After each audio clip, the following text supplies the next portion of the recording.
Together is enough, c'est l'histoire de deux amis qui se sont rencontrés à la croisée de leur chemin près de la trentaine. Ce titre s'est imposé à nous comme une évidence. C'est à deux que nous avons appris à nous découvrir pleinement, à nous révéler, et ensemble on se posait des questions, ensemble on y répondait. Ensemble, c'était assez pour enlever nos masques sans avoir peur de se sentir jugés. Ensemble, c'était assez pour se sentir en sécurité, pour se sentir aimé tel que l'on est sans condition. Ensemble, c'était assez pour partager nos rêves, parler de notre histoire qui nous a amenés à devenir les personnes que nous sommes devenues. Ensemble, on se complétait, on se protégeait, et ce qu'on croyait vulnérable alors ne l'était plus. Tous ces moments que nous avons passés à discuter de tout, de rien, de nous, de la vie, sont des souvenirs qui resteront à jamais dans notre mémoire. Pendant toutes ces années, à travers nos échanges, nos discussions, nos nuits à refaire le monde, que ce soit entre nous ou avec nos amis, on s'est souvent posé 1000 questions. Des questions simples, des questions profondes, des questions qui remuent, qui réveillent et qui transforment. Alors on a décidé de les rassembler, de les écrire, de les condenser une à une comme des clés pour ouvrir les portes de notre intériorité. C'est ainsi qu'est né Together is enough. Un podcast sans thème prédéfini, sans ligne éditoriale figée. Ici, il n'y aura jamais de sujet prévu à l'avance. Ce sont les questions qui nous guideront. À chaque épisode, on en tire une, à l'aveugle, une ou deux.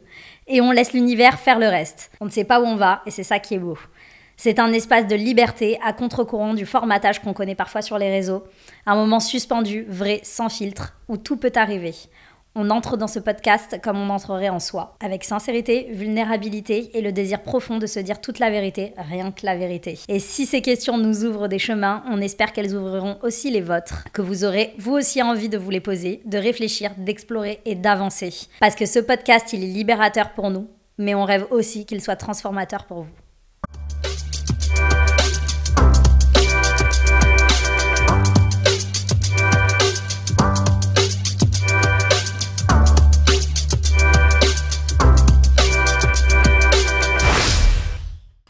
Salut Camille. Salut Jenny.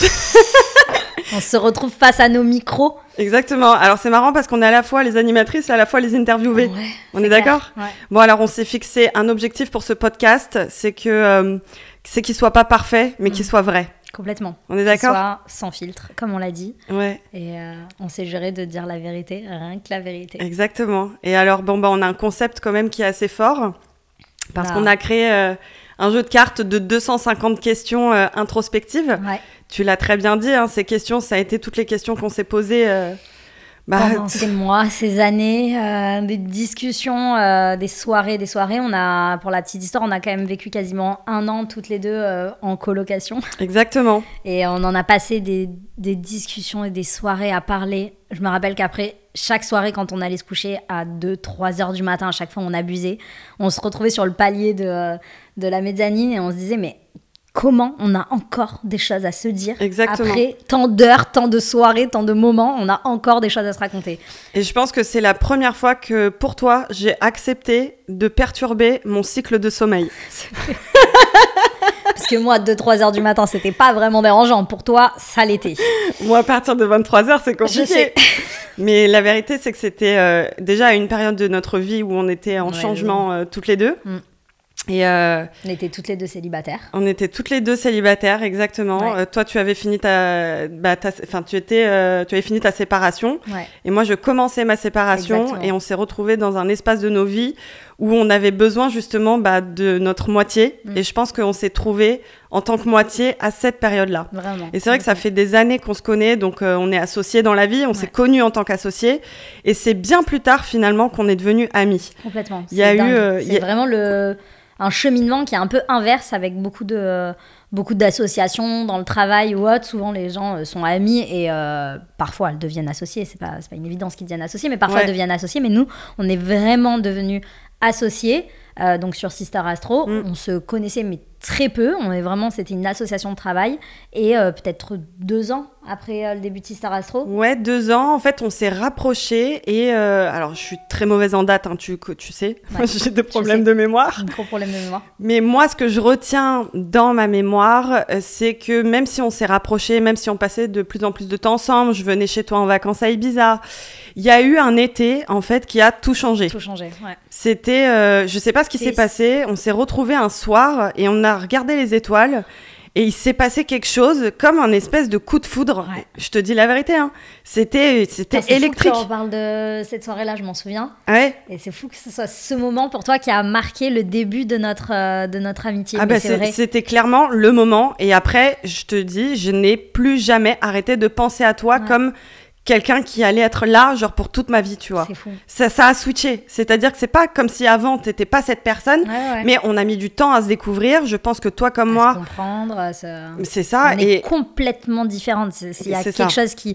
Bien sûr, il y a plein de choses qui nous unissent, où on pense la même chose sur plein de sujets, mais on est quand même complètement différentes toutes les deux. Mais on fonctionne complètement différemment. On est deux êtres, vraiment, à l'opposé sur plein de choses. Et pourtant, à l'opposé. Et voilà, parce que déjà, pourquoi on a mis du temps? Parce que je pense qu'on est deux personnes où on se méfie énormément. C'est-à-dire qu'on a mis des barricades de protection autour de nous pour ne pas souffrir à nouveau, en vérité. Et donc, je pense que c'est pour ça qu'on a mis du temps.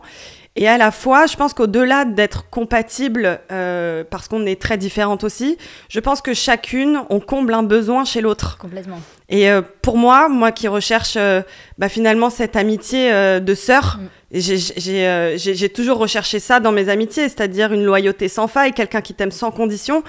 Et c'est pour ça que je me suis toujours refusée d'avoir des amis proches si ça ne répondait pas à cet amour inconditionnel que je peux retrouver, tu vois. Complètement. Donc voilà, Moi, je t'ai retrouvée sur la partie...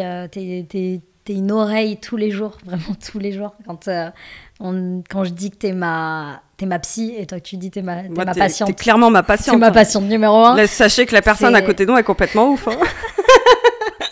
Mais c'est vraiment ça, t'es d'une écoute tous les jours.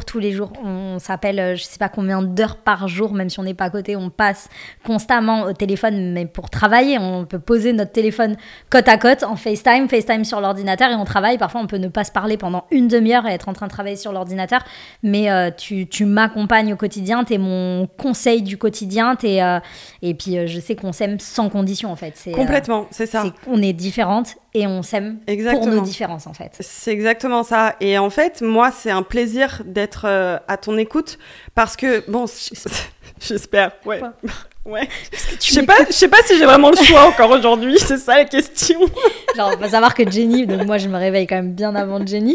Mais genre, elle attend que je me réveille. J'attends qu'elle se réveille, c'est-à-dire que je check sa connexion sur Instagram, sur WhatsApp tous les jours. En fait, pas genre, on fait tous la même chose. Voilà. Hein. Et quand je vois qu'elle est réveillée, je me dis ça y est, je peux l'appeler. Mais genre, j'attends pas une demi-heure, c'est-à-dire que je l'appelle tous les jours, elle est dans son lit. C'est-à-dire que je la prends au réveil, c'est-à-dire qu'elle m'appelle en FaceTime, la lumière n'est pas encore allumée. Elle est dans le noir et je l'appelle. Non mais en vrai c'est pour ça que je dis que t'es ma patiente parce que c'est vrai, moi j'ai besoin de guider les gens et je pense que t'as été vraiment la première personne que j'ai guidée. Ouais, c'est vrai. Tu vois, et inversement tu me guides aussi, tu vois. Ouais. Enfin on a vraiment ce rapport l'une à l'autre qui est extraordinaire. Alors pour en revenir au concept de ce podcast...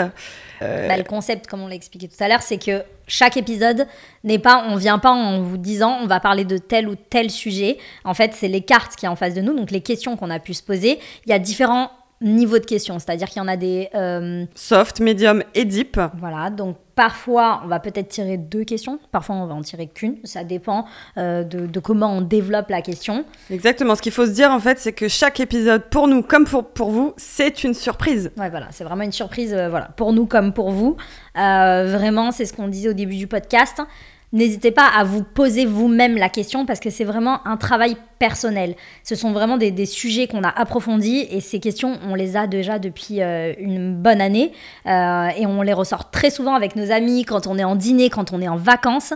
C'est un jeu qu'on a inventé qui était sur notre téléphone auquel on jouait, où on se posait ces questions-là. On faisait un tour de table, donc on pouvait être 10 à faire le tour de table et à répondre aux questions. Et ça finissait toujours en pleurs. Toujours en vrai. Pleurs, toujours en donc pleurs. Là, on se détend et je dois vous avouer, on boit pas de l'eau. On est obligé de dire la vérité. Non, on va pas dire la vérité. On a complètement le droit de dire la vérité. Okay. Camille, elle a ascendant vierge, faut le savoir, donc tout doit être parfait. Par contre, moi, je suis ascendant scorpion, j'en ai rien à foutre. Ok. Bon, je vous avoue que pour le premier épisode, on s'est servi une petite margarita. L'abus d'alcool est dangereux pour la santé. Voilà, seulement pour les mineurs, je ne sais plus ce que c'est exactement. On s'est servi une petite margarita pour se détendre et surtout parce qu'aujourd'hui, c'est l'anniversaire de Jenny. Donc... on trinque Ouais. à cet anniversaire. Merci. Et à tes 32 ans et à mes 34 ans dans 2 semaines. Et on a le Exactement. droit de boire un verre pour fêter complètement. ça. Ouais. Bah voilà, je me l'autorise. J'ai pas 34 dans 2 semaines, j'ai 34 dans 1 mois. Oui. On a Dans pile un mois de différence. Pile un mois. Ouais, pile un mois de différence. Moi, je suis née le 3, toi, t'es née le 2. Juste avant de commencer à piocher cette carte du destin, de l'univers, savoir à quoi on va répondre aujourd'hui, j'aimerais bien savoir, toi, pourquoi tu réalises ce podcast. Alors moi, c'est une bonne question. Ouh là là, t'es venue en interview en fait. Ça va, en fait, je suis venue en interview avec toi. Tu pourras me poser la même question après si tu veux, mais la vérité c'est que cette question elle est pas dans le jeu, non, donc c'est vrai. Je pense que c'est quand même... Ok, pourquoi je suis venue dans ce podcast? Pourquoi on a décidé de créer ce podcast? À la base, je voulais qu'on le fasse pour partager nos discussions qu'on avait entre nous, des discussions hyper profondes où on se confiait toutes les deux. Et en fait, c'était vraiment pour moi, c'est apporter une forme de transparence auprès de ma communauté, de choses dont je ne parle pas sur les réseaux habituellement, mais genre jamais. C'est-à-dire que je suis jamais rentrée dans le perso dans mes réseaux sociaux. Et c'est vraiment à amener toute la vérité, sans filtre. J'ai l'impression qu'il y a une petite barrière quand on est dans un podcast, c'est-à-dire que les gens viennent l'écouter, ils viennent vraiment l'écouter. C'est pas visible de tous et c'est cette petite bulle en fait de sécurité. Voilà. Je me sens bien là-dedans pour en faire dire toute ma vérité et pas toute ma vérité forcément, mais juste qui je suis vraiment. Ouais. Et donc toi, pourquoi est-ce que tu viens faire ce podcast? Alors déjà, moi, je sens que tu as besoin de partager ta vérité et donc je suis très heureuse de t'accompagner dans cette voie-là. Ouais, merci. Le deuxième côté, pourquoi j'ai voulu faire ce podcast, oui, parce que moi j'aime bien faire des 1, 2, 3, 4. Deuxième point, c'est que voilà. C'est que je trouve ça fun. J'aime bien le côté imprévisible. Dans ma vie, j'ai toujours eu ce mot imprévisible qui me tient à cœur. J'aime bien savoir pas forcément quel pas on va faire après. Je trouve que ça rebalance les cartes, ça permet de voir aussi la vérité chez les gens. Donc j'aime bien la surprise. Et la troisième, c'est que je trouve qu'on a créé un concept qui est quand même assez ouf. Et je suis sûre que ces 250 questions, elles serviront un jour à toutes les personnes parce que ces moments qu'on a partagés entre amis étaient intenses. Je veux dire tout le monde s'en souvient, c'est-à-dire que tout le monde s'en souvient, mais tous nos amis s'en souviennent. Ça. Chaque fois où on est parti dans cette...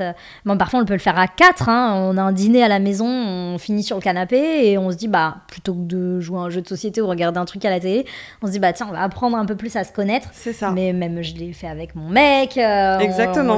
On adore aller dans des... La question que tu n'oserais pas poser quand tu es entre potes comme ça, ça peut pas te sortir de la tête. Mais en fait, c'est le jeu qui te guide. Exactement. Et on s'est rendu compte à chaque fois, tu t'en souviens qu'à chaque fois que quelqu'un piochait la question, on se disait putain, c'est pas possible, pourquoi cette question elle vient à cette personne? Comme ça. L'oracle, tu sais, tu vas tirer ta carte. Exactement. Parce que tu appelles à une question avec l'oracle, tu cherches une réponse dans tes cartes. Et là, en fait, finalement, c'est comme si tu cherchais la réponse parce qu'on va te poser la question pour que tu viennes le chercher dans ta tête et trouver la réponse par toi-même. Chaque question, en fait, n'arrive pas par hasard. Non. Ok, tu veux commencer à piocher la première carte? Allez, si tu veux. Vas-y. C'est moi. Tu fermes les yeux? Ok. Attends, je me rapproche quand même. Ouais, donc là, elle a pioché sa première question. Ok. Remets le micro bien. Bien sûr, madame, je suis là. Alors, donc, c'est vrai que parfois, quand on jouait entre nous, j'aime bien parce qu'on dit jouer alors que c'était pas vraiment un jeu. Quand on se posait les questions entre nous, soit quand on lisait la question, on se la pose à nous-mêmes, soit on le pose directement à l'autre personne. Exactement. Tu veux que je commence comment? Je peux commencer par te poser la question, d'ailleurs ça m'arrange. Vas-y. Alors si tu veux, on peut faire ça. Ok. Vas-y. Donc ma question, c'est une soft. On a mis des petites couleurs autour. Ok, donc soft, ça veut dire c'est premier niveau, difficulté 1. Qu'est-ce qui peut te mettre de mauvaise humeur? Oh. Alors c'est marrant parce qu'on est dans un podcast, donc généralement on ne doit pas se laisser un temps de silence. Non. Parce que sinon, Oui. on vous perd. Moi, je sais ce qui te met de mauvaise humeur. Qu'est-ce qui peut me mettre de mauvaise humeur? Waouh. Mais c'est vrai que souvent, tu sais pour moi. Ouais. Mais l'idée, c'est que je réfléchisse quand même à la situation. Qu'est-ce qui peut mettre de mauvaise humeur? Je vais te dire, la première chose qui me vient... Alors, c'est marrant aussi, quand on pioche les cartes, parfois, les réponses, elles peuvent changer. Mais j'ai confiance toujours à la première réponse qui me vient. Mais ce qui peut me mettre de mauvaise humeur, je pense que c'est de d'avoir un environnement qui ne respecte pas mon rythme intérieur. Ça peut mettre de mauvaise humeur, dans le sens où j'ai besoin d'avoir mon rythme. Je protège énormément mon énergie dans la vie. Tu le sais, j'aime rester chez moi. J'aime avoir mes temps d'écriture, de lecture. C'est-à-dire que c'est une angoisse pour moi d'aller faire des déjeuners professionnels. Voilà, dès que je décide de sortir, c'est pour m'amuser. En fait, ces moments-là, je les consacre à mes amis. C'est-à-dire que même la famille, j'y consacre pas beaucoup de temps. Mais c'est pour justement quand j'ai besoin de me libérer de cette petite cabane que j'ai où je protège mon énergie. Et c'est vrai que quand je respecte pas mon rythme, ou que les choses vont trop vite autour de moi, ou que pas on me force, parce qu'on a toujours le choix, mais c'est parfois difficile de dire non. Mais oui, quand on respecte pas mon rythme, là je peux être de mauvaise humeur. Mais bon, ça va, j'essaye quand même de... T'es pas souvent de mauvaise humeur. Non, je suis pas... En fait, j'essaye de pas être de mauvaise humeur, parce que la mauvaise humeur, ça se transmet. Ouais, complètement. Et je trouve que c'est super important de faire attention... Un exemple de ça. Ouais, je trouve que c'est super important de faire attention à son énergie, parce qu'elle a un impact, en fait, sur les autres. Et que, en fait, quand quelqu'un vous transmet son énergie, elle peut rester toute la journée. Si quelqu'un est pas bien à côté de vous, c'est toute votre journée est conditionnée. Je l'ai vécu, effectivement. Effectivement, quand quelqu'un te transmet sa mauvaise énergie, ça peut complètement te niquer ta journée. Voilà. Je l'ai vécu et effectivement, c'est très dur, quoi. Ça se transmet, la mauvaise humeur. Donc, Exactement. Et je trouve qu'on fait pas assez attention à ça. Parce qu'on l'a souvent remarqué, en fait, dans nos proches ou chez les gens, on remarque qu'on est des éponges émotionnelles. Et dès que quelqu'un va être pas bien, on va le ressentir. Mais parfois, on réfléchit pas que nous aussi, on peut, en fait, transmettre ces énergies. Et c'est d'être au maximum conscient de l'énergie qu'on renvoie, qu'elle soit positive ou négative. C'est de faire attention à ce qu'on renvoie. Parce que là, on se dit, oui, j'ai une énergie négative et je suis pas de bonne humeur. Je vais essayer de rentrer un maximum ça pour pas que ça sorte de nous. Mais à contrario, l'énergie positive aussi. Ouais. Parce que si on est dans une énergie super positive, là aussi, il faut doser. Ouais. Parce que la personne en face, peut-être qu'elle elle peut traverser une période de moins bien, ou une journée où elle a besoin un peu d'être à l'équilibre. Et on vient lui bouffer son espace avec notre énergie super positive. Alors, même si ça se communique et la positivité, c'est toujours super important, il faut faire aussi attention à ça. Ouais. Et je pense qu'il faut toujours sentir là où est-ce que tu peux exprimer ton énergie. En fait, il y a toujours une conscience de l'énergie à avoir. Complètement, je suis d'accord. C'est vrai que d'être trop positif, parfois, ça peut...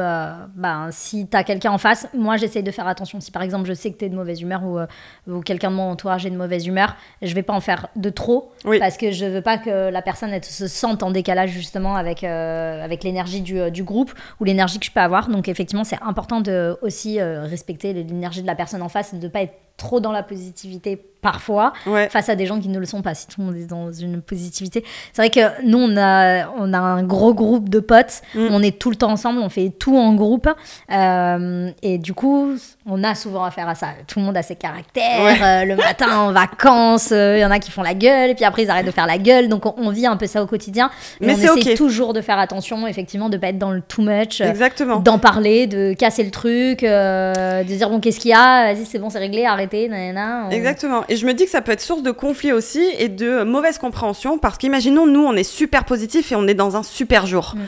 Si on a envie de l'exprimer, etc., mais que la personne en face, elle est pas réceptive parce qu'elle traverse ces trucs, on va se dire, elle est pas heureuse pour moi, elle est pas contente pour moi. Et en fait, ça crée des distorsions de la réalité, et on est tous là avec notre vérité. Et en fait, alors que c'est pas vrai, chacun a son truc. Peut-être que la personne, elle partage ton bonheur, mais qu'elle est pas prête à ce moment-là à exprimer son bonheur pour toi. Et c'est ça, on n'est pas tous en phase à tous les moments de notre vie. Par contre, attention, par avoir des personnes dans ma vie qui ne partageaient jamais ton bonheur, c'est quelque chose de très problématique aussi. Ça, c'est un autre sujet, et ça, c'est très problématique. Et c'est très problématique, parce que quelqu'un qui ne partage jamais ton bonheur, je trouve pas ça du tout agréable, et en amitié, je trouve ça important. Moi, par exemple, c'est un truc que j'ai pas du tout avec toi, et que j'avais dans une ancienne amitié, quelqu'un qui était pas du tout dans quand il se passait quelque chose de positif pour moi, qui était pas là pour kiffer le moment avec moi. Et moi, je sais que n'importe quel moment je t'appelle pour t'annoncer une bonne nouvelle, t'es tout le temps là à kiffer avec moi, tu m'as jamais cassé dans mon énergie. Jamais. Et ça, c'est un truc que j'adore chez toi, vraiment. Je le souligne parce que c'est vraiment quelque chose que j'adore chez toi, c'est que je suis jamais gênée de t'annoncer quelque chose de positif. Oui. Et je l'ai eu dans d'autres amitiés où je me sentais gênée d'annoncer des choses positives. Bah, ça, j'ai appris à le faire aussi. Tu sais, j'écris beaucoup et à chaque fois, je m'interroge sur pourquoi est-ce qu'on n'arrive pas à être heureux en même temps. Ben, en fait, c'est aussi cyclique et c'est pas parce que à un moment on n'est pas bien, mais que l'autre va être bien et qu'il a son propre bonheur que ça va pas nous arriver à nous après. Et c'est important d'être heureux pour les gens quand ils le sont, en fait. Bien sûr. Donc et surtout, moi, ça m'insupporte en tant que bélier qui suis très enthousiaste et très spontanée. Je ne supporte pas qu'on casse mon enthousiasme. Ouais. Ça, c'est un truc dans la vie, je ne supporte pas. Donc à l'inverse, je ne peux pas casser l'enthousiasme de quelqu'un. Bah, tu l'as pas du tout. Voilà, je trouve que la joie qui est exprimée quand quelqu'un est heureux, elle est super belle à voir. Et putain, on vit pour ça, tu vois. Donc c'est bien de s'exprimer quand ça va pas, c'est bien de, mais quand ça va, il faut le dire. Et c'est comme ça aussi qu'on vibre en même temps avec les gens, c'est de partager justement cette énergie de créative en fait, tu vois. Ah ouais. Donc voilà, je pense que ça, c'est une partie de ma réponse. Et ensuite, qu'est-ce qui peut me mettre de mauvaise humeur ? Les critiques non constructives. Okay. Ça, c'est autre chose aussi. De tu quoi ? peux avoir notamment sur le travail. Genre, c'est vraiment les critiques non constructives. Mais ça me met de mauvaise humeur. Ouais. Mais alors, ça me met de mauvaise humeur pendant 2 minutes. Parce que après, je retourne à ma journée. Ouais. Moi, tu sais, de toute façon, j'ai Bélier, Mercure, Poisson. Je t'explique. Je suis énervée pour un truc. Après, il y a une pomme qui tombe de l'arbre. J'ai tout oublié. Elle oublie très vite, Jenny. En fait, elle... J'ai des coups de sang. Voilà. Non, mais elle oublie très vite. Oui. C'est-à-dire qu'il y a des choses qui ont pu la marquer dans sa vie. Les événements les plus marquants, limite, ce sont ceux qu'elle a pu oublier. Ouais, donc, c'est ça. Voilà, c'est... Exactement. Mais, c'est particulier. Ouais, quand les gens ont des critiques non constructives, quand ils prennent pas le temps de... forcément, on a un métier qui est sur les réseaux sociaux, donc... on est confronté à des gens qui disent pas bonjour et qui te parlent comme ils ne te parleraient pas dans la rue et ils n'ont pas l'impression qu'ils parlent à quelqu'un et on te traite comme de la merde, franchement je vais le dire. Alors après il faut prendre du recul parce que chacun a sa vie personnelle et chacun... Voilà, on comprend tous qu'on a des vies compliquées, que tout ce qu'on partage, c'est une partie de notre vérité. Mais oui, les critiques non constructives parce que tu passes une mauvaise journée, eh bien, là aussi, garde ton énergie. En fait, finalement, on en revient toujours au même sujet, c'est de savoir préserver son énergie. Ouais. Quand ça va pas mettre un commentaire négatif. Si t'apportes une critique constructive et que derrière, tu proposes quelque chose, mais bien sûr... Ouais. Mais par contre, c'est jamais le cas. Voilà, c'est pas jamais comme ça. Voilà, bon, alors tu le sais, ça fait 11 ans que tu fais ce métier. Mais c'est pénible. Et je pense qu'on entre aussi dans un nouveau monde où maintenant il faut l'ouvrir, mais pour proposer des choses qui peuvent créer des choses derrière, pas simplement pour l'ouvrir. Ok. Bon, à mon tour. À ton tour. Alors, je peux relire la question ? Oui, tiens. Donc, je te la relis parce qu'on adore faire ça. Qu'est-ce qui peut te mettre de mauvaise humeur, Camille ? Alors, beaucoup de choses. C'est-à-dire que, alors moi, j'ai des coups de sang. Voilà, j'ai des coups de sang. Alors, je peux être de mauvaise humeur tous les jours, mais ça dure jamais longtemps. Alors vraiment, j'ai très très peu de souvenirs d'avoir... Non, franchement, j'ai même pas le souvenir d'avoir passé une journée de mauvaise humeur toute la journée. Ça ne m'arrive pas. Par contre, j'ai des coups de sang tout le temps. Oui. Vraiment toute la journée. Toute la journée. La journée. Alors vraiment, je peux vous faire une liste de choses qui me mettent de mauvaise humeur. Mais ça n'a absolument aucune importance. Mais pour toi, c'est important. Parce que tout a une importance pour moi. Tous les mots ont une importance. Toutes les actions ont une importance. Tout. J'ai des principes qui sont énormes. Et du coup, beaucoup de choses me mettent de mauvaise humeur. Ce qui peut me mettre de mauvaise humeur, par exemple, c'est de me sentir incomprise. Oui. Si je lance un truc, tout ça, et que je me sens incomprise, ça peut me mettre de mauvaise humeur. Ça peut me braquer. Quand ça manque de fluidité, de compréhension. Ça peut mettre de mauvaise humeur. Ce qui peut me mettre de mauvaise humeur, c'est j'essaye en fait de voir le truc dans mon quotidien et en vacances entre potes. Genre un frigo mal organisé, ça peut vraiment me mettre de mauvaise humeur.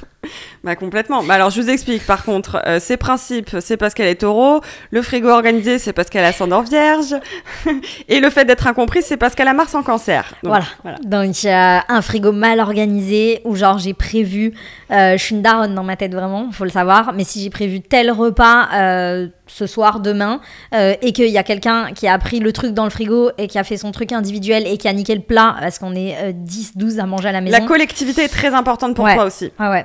J'aime que ce soit hyper bien organisé dans la collectivité. C'est pas du tout militaire. On passe des super moments. Enfin, oui, non. Je peux en parler, mais il faut juste apprendre ton fonctionnement. Voilà. Mais ça va très bien. Enfin, dans le sens où chacun a son poste, en fait. Complètement. Tu vois, mais maintenant, tout le monde l'a compris dans mon entourage. C'est-à-dire que tout le monde sait que dans tous les cas, c'est moi qui vais décider du menu, c'est moi qui vais décider de tout ça. Mais en fait, finalement, ça se passe super bien. Tout le monde se laisse aller, quoi, finalement. Tout le monde se laisse aller. Bon, ça peut poser problème de temps en temps, parce que parfois on prend l'habitude de ça. Trop se laisser aller. Donc il faut un bon équilibre entre le fait que toi tu aimes organiser les choses, donc il faut pas aller contre ça. C'est un plaisir, hein, honnêtement. Quand on va au restaurant et qu'on doit choisir les plats, tu sais comment créer un bon mix. Je sais ce que tout le monde aime manger. Je connais les goûts de tout le monde à la perfection. Tu n'aimes pas faire de gâchis, donc tu commandes toujours les bonnes quantités, et donc ça c'est super important. Tu fais aussi en sorte que tout le monde se sente bien. En fait, il faut comprendre que les tares d'une personne, ça on pourrait croire que c'est une tare, mais en fait c'est dans un but que tout le monde se sente bien. Complètement. Et pour toi, en fait, ça fait partie aussi de ta générosité.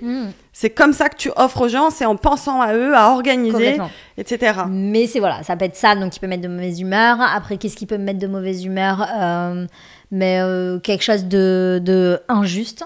Voilà, ça peut être dans la rue. Si quelqu'un m'attaque de manière injuste, ça peut vraiment me mettre de mauvaise humeur. Ça peut être de très mauvaise humeur pour un truc comme ça.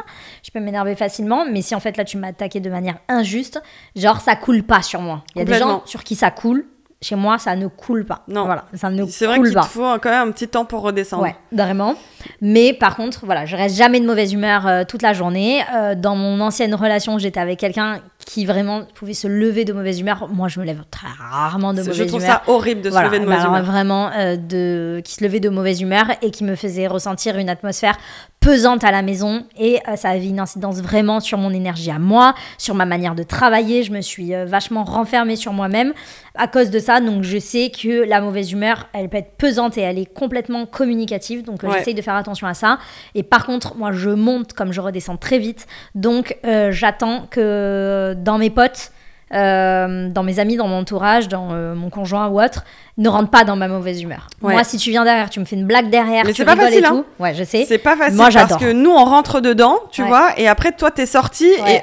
Tu vois, parce que je sors d'un coup et Exactement. je veux pas que les gens ils soient dans la mauvaise humeur. C'est ça. Donc vraiment, moi si je fais la gueule, tu peux venir me voir 10 minutes après et me faire une blague, ça y est, c'est passé. Et genre je peux arriver, et par contre j'ai beaucoup d'autodérision sur moi-même, donc je peux vraiment rigoler de ma mauvaise humeur, arriver et faire une blague devant tout le monde. Oui bon, c'est bon, je sais, je suis casse-couille, j'ai fait chier tout le monde, mais putain, mangez pas ça. Je suis complètement d'accord. Je pense que t'es la personne avec le plus d'autodérision. Vraiment. C'est-à-dire, moi j'ai beaucoup d'humour, mais j'ai presque pas, j'accepte pas trop qu'on rigole non plus, parce que ça me blesse. Alors que toi, rigoler de moi, on peut tout te dire. Ouais, vraiment. Il y a rien qui m'atteint à ce niveau-là. Tant qu'il n'y a pas un fond. Bien sûr. Par contre, si je sens qu'il y a un minimum de fond, là, je peux te rayer de ma vie. Voilà. Évidemment. Je déteste, on en part sur d'autres sujets, mais que quelqu'un ait fait partie de ma vie, vraiment de mon cercle privé, et de sentir qu'il y a un minimum de fond de malintentionné envers moi, vraiment. Ça sort de ma vie. Oui, complètement. Vraiment. Mais ça, t'es assez radical d'ailleurs sur le sujet. Je suis très radicale sur le sujet. J'aime énormément les gens, mais je les aime comme ils sont, avec leurs différences et tout, complètement. Vraiment, tout le monde est différent de moi. Dans mon entourage, vraiment, tout le monde est hyper différent de moi. Je les aime vraiment avec leurs différences. Moi, j'attends des gens qui m'aiment aussi avec les différences que je peux avoir. Mais du coup, si je sens qu'il y a un minimum de trucs... Complètement. Voilà. Et je peux te dire la dernière chose qui te met de mauvaise humeur ou pas ? Ouais, vas-y. C'est que t'as un esprit tellement vif. Si c'est pas assez rapide en face de toi, ça, je pense que j'ai touché le point qui peut te mettre vraiment de mauvaise humeur. C'est-à-dire que plus dans le travail. Dans le travail, même au quotidien. Ouais, même au quotidien. C'est-à-dire que, imaginons mettre la table. Non. C'est un exemple simple. Bon, déjà, même si je sais que t'aimes mettre la table pour faire ta déco, etc. Si ça prend un peu trop de temps à chercher les fourchettes, à savoir... En fait, c'est surtout de se mouvoir dans l'espace. Ouais, vraiment. Si la personne, je te connais par cœur, si la personne, elle sait pas exactement, elle erre dans l'espace, ça, je pense que tu peux péter les plombs là-dessus. Mais c'est ok. C'est quelque chose. Je t'aime quand même. Je sais que je suis dure là-dessus. Waouh, c'est quelque chose. Non, mais bon, c'est carré, quoi. Je suis ouf. Genre, je suis folle.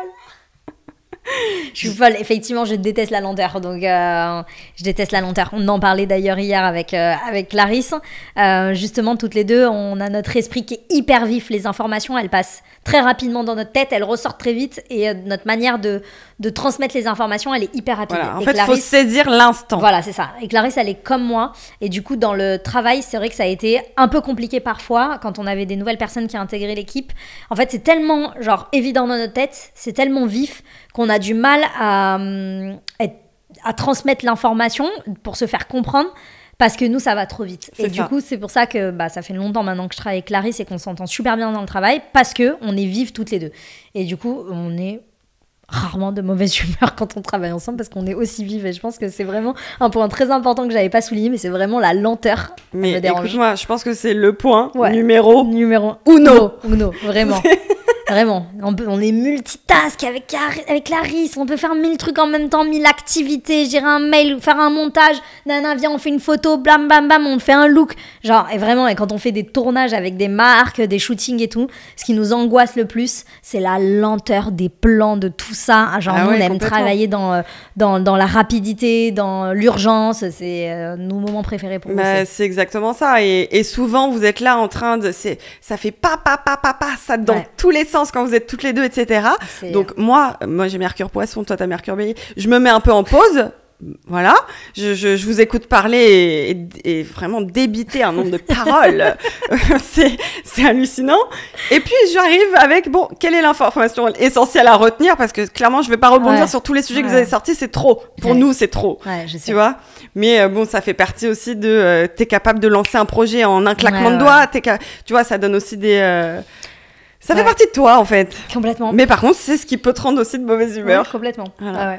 Mais comme tu dis, en fait, les défauts d'une personne peuvent être ses qualités. Toujours. Et voilà, donc... Toujours. Donc, on a tous ce truc-là.